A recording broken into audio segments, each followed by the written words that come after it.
जय मां संतोषी। फ्रेंड्स, धार्मिक ग्रंथों में शुक्रवार का दिन संतोषी माता की पूजा के लिए बनाया गया है। अत्यंत ही सरल, आसानी से प्रसन्न होने वाली संतोषी माता का व्रत हर तरह से गृहस्थी को धन धान्य, पुत्र, अन्न वस्त्र से परिपूर्ण रखता है और माँ संतोषी अपने भक्तों को हर कष्टों से बचाती है। फ्रेंड्स, आप लोगों ने सुना होगा कि काफी लोग संतोषी माता का व्रत शुक्रवार के दिन करते हैं। शुक्रवार के दिन जो लोग भी व्रत रखते हैं, संतोषी माता का पूजा पाठ करते हैं, उन लोगों को पूजा पाठ के साथ साथ व्रत के पुण्य फलों की प्राप्ति के लिए संतोषी माता की संपूर्ण व्रत कथा जरूर सुननी चाहिए। जो मनुष्य व्रत के दिन कथा नहीं सुनता है, उसका व्रत अधूरा माना जाता है। तो चलिए फ्रेंड्स, आज मैं आपको इस वीडियो के माध्यम से शुक्रवार के दिन की संतोषी माता की व्रत कथा सुनाने जा रही हूँ। कथा को अंत तक जरूर सुने ताकि आपको भी कथा सुनकर संतोषी माता का आशीर्वाद मिल सके, माँ आपको भी आपके कष्टों से मुक्ति दिला सके। एक गांव में एक बुढ़िया रहती थी जिसके 7 बेटे थे। 6 बेटे कमाने वाले थे और एक बेटा निकम्मा था। बुढ़िया माँ 6 पुत्रों का जूठा 7वें पुत्र को दे देती थी। 7वां पुत्र एक दिन अपनी पत्नी से बोला, देखो मेरी माता का मुझ पर कितना प्रेम है। वह बोली, क्यों नहीं, सबका जूठा बचा हुआ जो तुमको खिलाती है। वह बोला, जब तक मैं आंखों से ना देख लूं, मैं नहीं मान सकता। पत्नी ने हंसकर कहा, देख लोगे तब तो मानोगे। कुछ दिन बाद एक बड़ा त्योहार आया। घर में 7 प्रकार के भोजन और चूरमा के लड्डू बने। वह पत्नी की बात को जांचने के लिए सिरदर्द का बहाना बनाकर पतला कपड़ा सिर पर ओढ़कर रसोई में जाकर सो गया और कपड़े में से सब कुछ देखता रहा। 6 भाई भोजन करने आए। उसने देखा माँ ने उनके पर आसन बिछाए, 7 प्रकार की रसोई परोसी और आग्रह कर करके उन्हें भोजन कराती रही। वह देखता रहा। 6 भाई भोजन कर उठ गए। तब माँ ने उनकी 5 थालियों में से लड्डुओं के टुकड़े को उठाया और एक लड्डू बनाया। जूठन साफ करके माँ ने उसे पुकारा, उठ बेटा उठ, तेरे भाइयों ने भोजन कर लिया है, तू भी उठकर भोजन कर ले। उसने कहा, माँ मुझे भोजन नहीं करना है, मैं परदेस जा रहा हूँ। माता ने कहा, कल जाना हो तो आज ही चला जा। वह बोला, हाँ हाँ जा रहा हूँ। यह देखकर वह घर से निकल गया। चलते समय उसे अपनी पत्नी की याद आई। वह गौशाला में कंडे थाप रही थी। वहां जाकर वो बोला, मेरे पास तो कुछ नहीं है, तुम ये अंगूठी रख लो और अपनी कोई निशानी मुझे दे दो। वह बोली, मेरे पास क्या है, ये गोबर भरा हाथ है। यह कहकर पत्नी ने उसकी पीठ पर गोबर के हाथ की थाप मार दी और वो वहां से चल दिया। चलते चलते दूर देश पहुंचा। वहां एक साहूकार की दुकान थी। वहां जाकर बोला, सेठ जी मुझे नौकरी पर रख लो। साहूकार को नौकर की सख्त जरूरत थी। साहूकार ने कहा, काम देखकर तनख्वाह मिलेगी। उसने कहा, सेठ जी जैसा आप ठीक समझे। उसे साहूकार के यहाँ नौकरी मिल गई। वह वहां दिन रात काम करने लगा। कुछ दिन में दुकान का लेन देन, हिसाब किताब, ग्राहकों को माल बेचना, सारा काम वह करने लगा। साहूकार के 7-8 नौकर थे। वे सब चक्कर खाकर गिरने लगे, लेकिन उसने अपने लगन, परिश्रम और ईमानदारी से सबको पीछे छोड़ दिया। उसे अपने किए का फल मिला। सेठ ने कहा कि तुम्हारा काम बहुत ही अच्छा है। 3 महीने में ही उसे मुनाफे में साझेदारी बना लिया। परिश्रम करते करते 12 वर्ष में वह नगर का नामी सेठ बन गया और सेठ अपना सारा कारोबार उस पर छोड़कर बाहर चला गया। इधर उसकी पत्नी पर क्या बीती वह सुने। सास ससुर उसे दुख देने लगे, गृहस्थी का काम करवाकर उसे लकड़ी लेने जंगल में भेजते। इस बीच घर की रोटियों के आटे से जो भी भूसी निकलती, उसकी रोटी बनाकर उसके लिए रख दी जाती। फूटे नारियल की नरेली में उसे पानी दिया जाता। इस तरह दिन बीतते रहे। एक दिन वह जब जंगल में लकड़ी लेने जा रही थी, तब उसे रास्ते में बहुत सी स्त्रियां संतोषी माता का व्रत करती हुई दिखाई दी।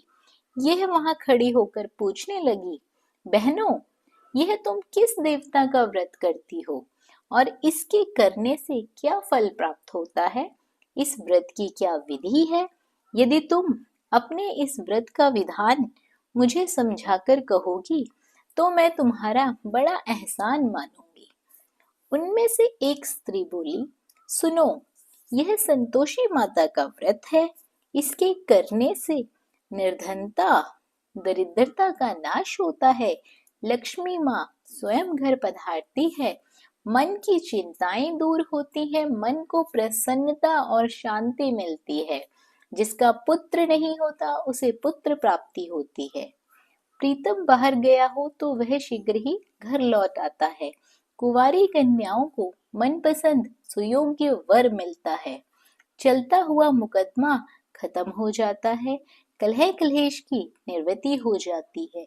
घर में धन जमा हो जाता है। धन जायदाद में लाभ होने लगता है तथा जो भी मन में कामना होती है, सब संतोषी माता की कृपा से पूरी हो जाती है। इसमें कोई भी संदेह नहीं है। वह पूछने लगी, यह व्रत कैसे किया जाता है?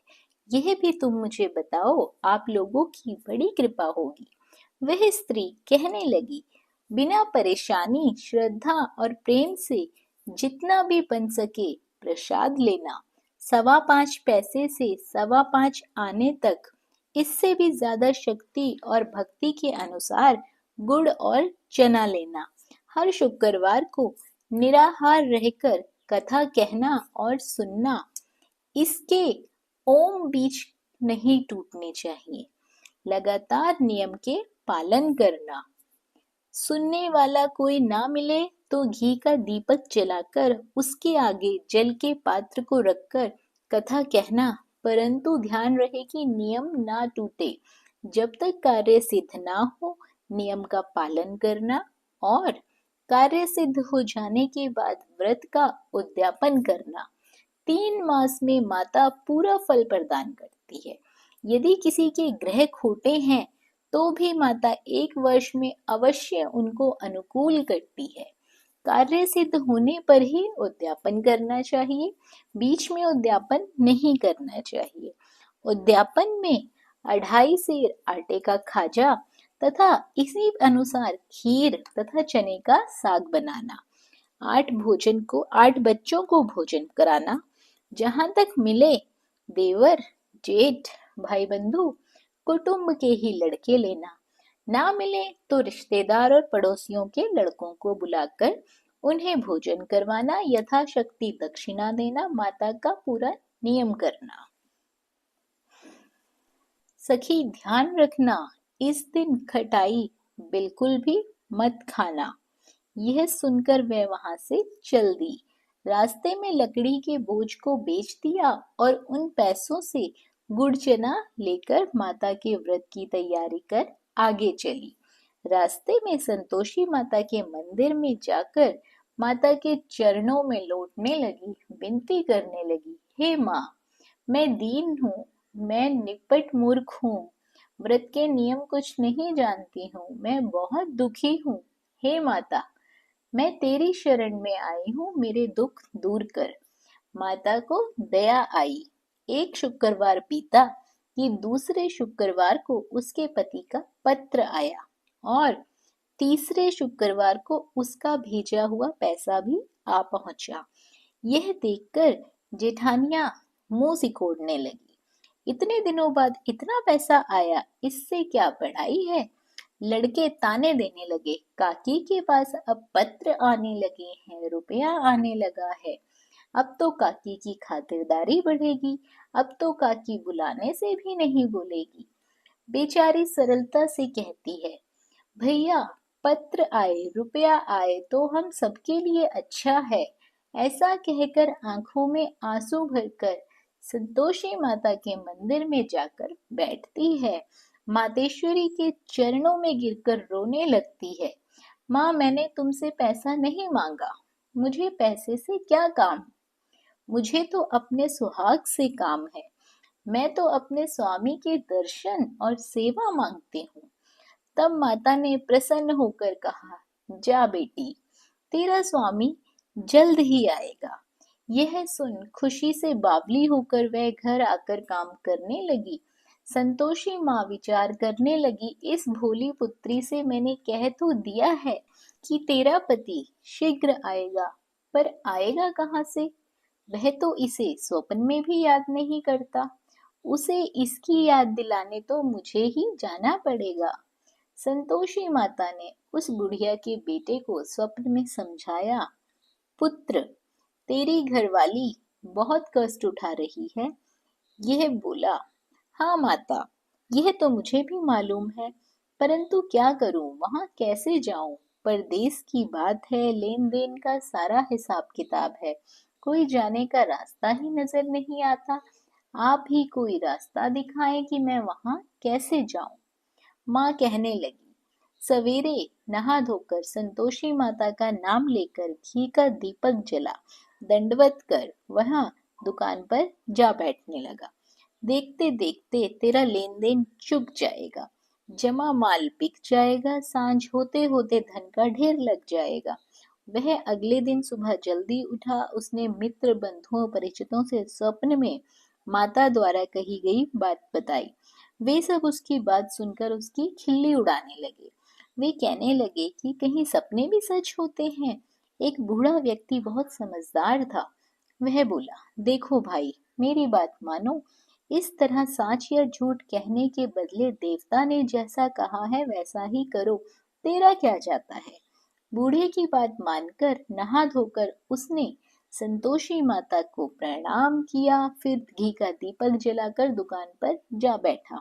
शाम तक धन का ढेर लग गया। वह हैरान हुआ, मन में संतोषी माता का नाम ले बहुत प्रसन्न हुआ। घर जाने के वास्ते उसने गहना कपड़ा सामान खरीदने लगा। सब काम से निपटने के बाद वह घर के लिए रवाना हुआ। उधर उसकी पत्नी जंगल में लकड़ी लेने गई।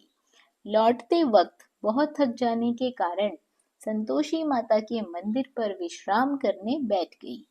यह तो उसका रोज रुकने का स्थान था। धूल उड़ती हुई देख उसने माता से पूछा, हे माता, यह धूल कैसी उड़ रही है? माँ ने कहा, हे पुत्री, तेरा पति आ रहा है। अब तू ऐसा कर, लकड़ियों के 3 बोझ बना, एक नदी के किनारे रख, दूसरा मेरे मंदिर पर और तीसरा अपने सिर पर। तेरे पति को लकड़ी का गट्ठा देखकर मोह पैदा होगा।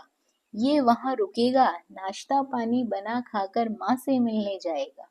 तू लकड़ी का बोझ उठाकर जाना और बीच चौक में गड्ढा डालकर 3 आवाजें लगाना।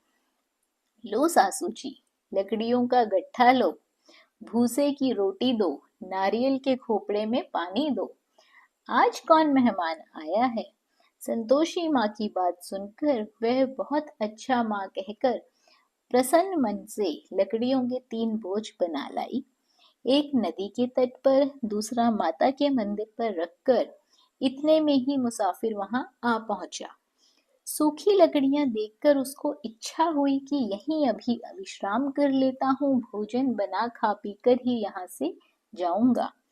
इस प्रकार भोजन कर विश्राम कर वह अपने गांव में आया। उसी समय बहू सिर पर लकड़ी का गट्ठा लेकर आई। उसने गट्ठे को आंगन में डाला और जोर से 3 आवाजें दी, लो सासू जी, लकड़ी का गट्ठा लो, भूसे की रोटी दो, नारियल के खोपड़े में पानी दो। आज कौन मेहमान आया है? यह सुनकर सास ने अपने दिए हुए कष्टों को भुलाने के लिए कहा, बहू, तू ऐसा क्यों कहती है? तेरा मालिक ही तो आया है, बैठ, मीठा भात खा, कपड़े गहने पहन, पत्नी की आवाज सुनकर उसका स्वामी बाहर आया और उसके हाथ में पहली अंगूठी देखकर व्याकुल हो गया। उसने माँ से पूछा, माँ यह कौन है? माँ बोली, बेटा तेरी पत्नी है। आज 12 वर्ष हो गए जब से तू गया है, तब से गांव में जानवर की तरह भटकती फिरती है। काम काज कुछ करती नहीं है, चार समय आकर खा जाती है। अब मुझे देखकर भूसे की रोटी और नारियल के खोपड़े में पानी मांगती है। वह बोला, माँ मैंने इसे भी देखा है और तुम्हें भी देखा है। मुझे दूसरे घर की चाबी दे दो, मैं उसमें जाकर रहूंगा। ठीक है बेटा, जैसी तेरी मर्जी, कहकर माँ ने चाबी का गुच्छा बेटे के सामने रख दिया। उसने दूसरे घर को खोलकर सारा सामान जमाया। एक ही दिन में वहां राजा के महल जैसे ठाट बाट बन गए। अब क्या था, वह सुख भोगने लगे। अगला शुक्रवार उसने पति से कहा, मुझे संतोषी माता के व्रत का उद्यापन करना है। पति बोला, बहुत अच्छा, खुशी से कर लो। वह खुशी खुशी माता के उद्यापन की तैयारी करने लगी। जेठ के लड़कों को भोजन के लिए कहने गई। उन्होंने मंजूर किया, परंतु पीछे से जेठानी ने अपने बच्चों को सिखलाया, देखो रे, भोजन के समय सब लोग खटाई मांगना, जिससे उसका उद्यापन पूरा ना हो पाए। लड़के भोजन करने आए। खीर पेट भरकर खाई, परंतु बात याद आते ही कहने लगे, हमें कुछ खटाई खाने को दो, खीर खाना हमें नहीं भाता, देखकर अरुचि होती है। लड़के उठ खड़े हुए, बोले, पैसे लाओ। भोली बहू कुछ नहीं जानती थी, उन्हें उसने पैसे दे दिए। लड़कों ने बाजार जाकर उन पैसों से इमली खरीदी और खाई। यह देखकर बहू पर माताजी ने बहुत कोप किया। राजा के दूत उसके पति को पकड़कर ले गए। अब सब मालूम ही हो जाएगा जब जेल की रोटी खाएगा। बहू से ये वचन सहन नहीं हुए। वह संतोषी माता के मंदिर में गई और कहने लगी, माता तुमने यह क्या किया? हंस खाकर क्यों रुलाने लगी? माता बोली, पुत्री तूने मेरा व्रत भंग किया है, इतनी जल्दी सब बातें भुला दी। वह बोली, माता भूली तो नहीं हूँ, ना कुछ अपराध किया है, मुझे तो लड़कों ने भूल में डाल दिया, मुझे क्षमा करो माँ। माँ बोली, ऐसी भूल भी कहीं होती है? यह बोली, अब कोई भूल नहीं होगी माता, आप बताओ मेरा पति कैसे आएगा? माँ बोली, पुत्री जा, तेरा पति तुझे रास्ते में आता मिलेगा। वह मंदिर से निकलकर बाहर आई तो रास्ते में उसे अपना पति आ दिखाई दिया। उसने पूछा, कहाँ गए थे? वह बोला, इतना धन जो कमाया है उसका कर राजा ने मांगा था, बस वही भरने गया था। वह प्रसन्न होकर बोली, भला हुआ, अब घर चलो। फिर अगला शुक्रवार आया। वह बोली, मुझे माता का उद्यापन करना है। पति ने कहा, ठीक है करो। वह फिर जेठ के लड़कों से भोजन को कहने गई। जेठानियों ने पहले की तरह ही लड़कों को सिखा दिया कि तुम पहले ही खटाई मांगना। लड़के भोजन करने बैठे, लेकिन भोजन करने से पहले ही कहने लगे, हमें खीर पूरी नहीं भाती, जी बिगड़ता है, कुछ खटाई खाने को दो। यह बोली, खटाई खाने को नहीं मिलेगी, खाना हो तो खाओ। उनके उठकर चले जाने के बाद उसने ब्राह्मणों के लड़के बुलाए। बुलवाकर उन्हें भोजन करवाया, दक्षिणा की जगह उन्हें एक एक फल दिया। इससे संतोषी माता बहुत प्रसन्न हो गई। माता की कृपा से 9 महीने बाद उसको चंद्रमा के समान एक सुंदर पुत्र की प्राप्ति हुई। पुत्र को लेकर वह प्रतिदिन संतोषी माता के मंदिर में जाने लगी। यह देखकर माँ ने सोचा कि यह रोज आती है, आज क्यों ना मैं ही इसके घर चलूं, इसका आसरा देखूं तो सही। यह विचार कर माता ने डरावना रूप बनाया। गुड़ और चने से सना मुख, ऊपर से मुंडन के समान ओंठ, उस पर मक्खियां भिन भिना रही थी। दहलीज में पैर रखते ही उसकी सास चिल्लाई, देखो रे, कोई चुड़ैल डाकिनी चली आ रही है लड़कों, इसे भगाओ नहीं तो सब खा जाएगी। बहू रोशनदान से देख रही थी।